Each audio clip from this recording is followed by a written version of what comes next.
আসসালামু আলাইকুম। ইউটিউবের ভিডিওগুলোর ক্ষেত্রে আমরা যে শর্টকাটগুলো ইউজ করি ওইগুলো একটা ওভারভিউ দিতেছি যেন আপনার প্রোডাক্টিভিটি বাড়ে, যেন আপনি ফাস্টার যে কোনো ভিডিও দেখতে পান। তো ফার্স্ট অফ অল আমি যে কোনো একটা ইউটিউব ভিডিওতে আসলাম। ইউটিউব ভিডিওতে আসার পর আমি যদি যে প্রেস করি তাহলে দেখবেন ব্যাকে যাচ্ছে 10 সেকেন্ড। আমি যদি কে প্রেস করি তাহলে প্লে হচ্ছে আর পজ হচ্ছে। আমি যদি এল প্রেস করি তাহলে আবার 10 সেকেন্ড করে এদিকে যাচ্ছে, ফরওয়ার্ড দিকে যাচ্ছে।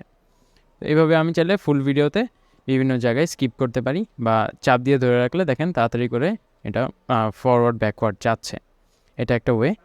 আরেকটা হলো ইউটিউবের ধরেন আপনি সব সময় চাচ্ছেন না যে ইউটিউবের নয়েজটা আসুক। যেমন আমি এখন ভিডিও করতেছি, আমি চাই না যে এই ভিডিওর নয়েজটা আসুক বা এই ভিডিওর সাউন্ডটা আসুক। তো আমি জাস্ট এটাতে রাইট ক্লিক করে মিউট সাইড দিব, তাহলে এই সাইটের আর ভলিউম আমি শুনতে পাবো না। যদিও ভলিউমটা চলছে, আমি চাইলে এখান থেকে মিউট করতে পারি।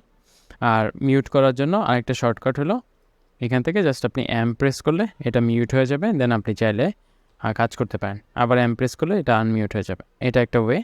তারপরে আবার আপনি এখান থেকে ক্লিক করেন। ক্লিক করার পর যদি আপনার অ্যারো কিগুলা, উপরের অ্যারো কি আর নিচের অ্যারো কি, এগুলো যদি প্রেস করেন তাহলে দেখেন ভলিউম বাড়তেছে কমতেছে। আপনি কিন্তু ভলিউম বাড়াইতে কমাতে পারবেন ভিডিও চলাকালীন অবস্থায়। তো একবার ক্লিক করে নেবেন, তাহলে ওই জায়গাটা অ্যাক্টিভেট হয়, দেন আপনি চাইলে ভিডিওটা আবার দেখতে পারেন, দেন ভলিউম বাড়াইতে কমাইতে পারেন।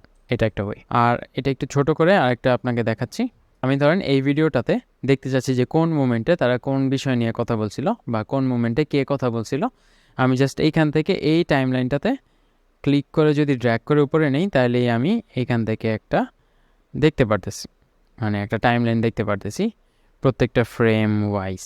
আমি যদি পুল আপ করি তাহলে এখান থেকে আমি প্রত্যেকটা ফ্রেম কিন্তু গো থ্রু করতে পারতেছি। গতকালকে আমি একটা ভিডিও দেখাইছিলাম যেখানে আমি পিকচার ইন পিকচার অপশনটা নিয়ে কথা বলছিলাম, ওইটার এক্সটেনশন দিয়ে দেখাইছিলাম। এখন এটা আরেকটা সহজ ওয়ে আছে যেটা আমাদেরকে কয়েকজন জানাইলো কমেন্টে।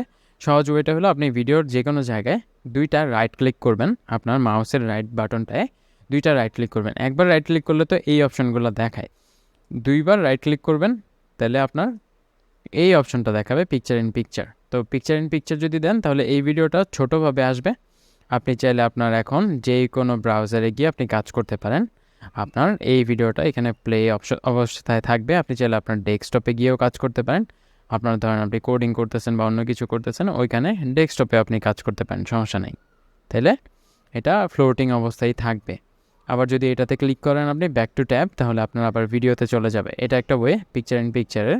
একটা জিনিস যেটা আমি করি, ধরেন আমি একটা ভিডিও দেখতেছি বা আমি কোনো এক পডকাস্ট শুনতেছি বা কোনো একটা শর্ট দেখতেছি, আমি চাই না এই জিনিসটা আবার অটো প্লে হয়ে আরেকটাতে চলে যাক, বা এই ভিডিওটাই আমি যখন অটো প্লে দিব তাহলে পরের ভিডিওটা কিন্তু আবার প্লে হয়ে যাবে। তো আমি চাচ্ছি এই ভিডিওটাই যেন বারবার প্লে হয়, বা ধরেন কোনো একটা হাদিসের কোনো একটা আয়াতের আপনি চাচ্ছেন যে বারবার যেন রিপিট হয়, তাহলে আপনি জাস্ট এখানে রাইট ক্লিক করে লুপ দিয়ে দিবেন, তাহলে লুপ হইতে থাকবে, ভিডিওটা বারবার শুরু থেকে আবার প্লে হইতে থাকবে। তার মানে আপনার একই ভিডিও বারবার হচ্ছে, আপনি ওদের অটো প্লেয়ের মধ্যে পড়ে যাচ্ছেন না। এখানে দেখেন আমি অ্যালেক্স হরমোজির একটা ভিডিওতে আসি, এই ভিডিওতে ক্যাপশন আছে। তো আমি এখান থেকে জাস্ট ইংলিশ ভিডিওগুলোতে এমনিতেই ক্যাপশন থাকে, আমি কি করব এই 3 ডটে ক্লিক করে শো ট্রান্সক্রিপ্ট করার পর এখানে আমি ট্রান্সক্রিপ্টগুলো দেখতে পারতেছি। আমি এখানে টাইম স্ট্যাম্প সহ দেখতে পারতেছি। যদি আপনি টাইম স্ট্যাম্প সহ না দেখতে পারেন, এখান থেকে ক্লিক করে টগল টাইম স্ট্যাম্প ওইটা দিবেন।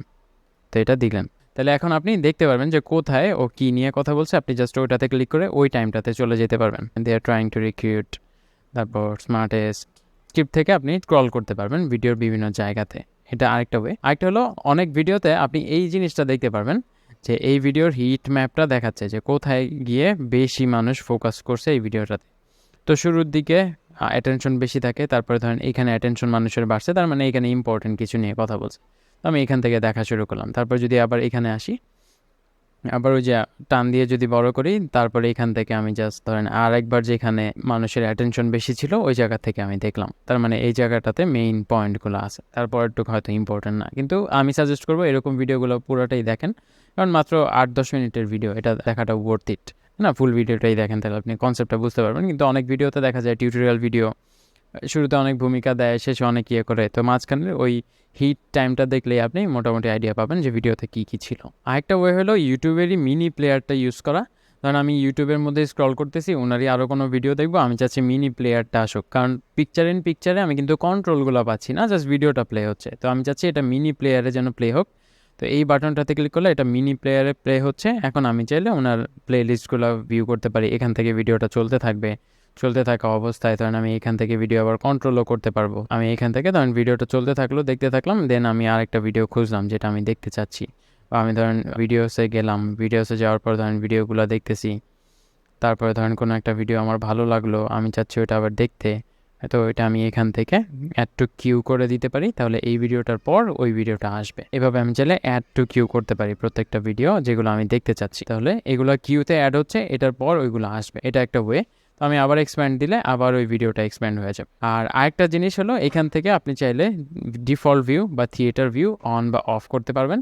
যেমন ট্রান্সক্রিপ্টের ইয়েটা আমরা যে অন করছিলাম ওটা সাইডে এসে পড়ছে, যদি আমরা এখান থেকে ডিফল্ট ভিউতে মুভ করি। তো এখান থেকে আবার যদি আমি থিয়েটার মোডে যাই তাহলে এটা ফুল স্ক্রিন নিয়ে নেবে, আমি তাহলে থিয়েটার মোডে এটা দেখতে পারবো। আরেকটা শর্টকাট হলো, আপনি যদি জাস্ট কিবোর্ডের F প্রেস করেন, ফক্সের F প্রেস করলে এটা ফুল স্ক্রিন হয়ে যাবে, আপনি ভিডিওটা ফুল স্ক্রিনে দেখতে পারবেন। দেন আপনার বাকি সব শর্টকাট তো জানাই আছে, আমি যেটা দেখাইলাম, L প্রেস করলে সামনে যাচ্ছে, J প্রেস করলে পিছনে যাচ্ছে, কে প্রেস করলে এটা প্লে হচ্ছে, আবার কে প্রেস করলে পজ হচ্ছে, আবার F প্রেস করলে এটা আবার ফুল স্ক্রিন থেকে আবার থিয়েটার মোডে এসে পড়তেছে।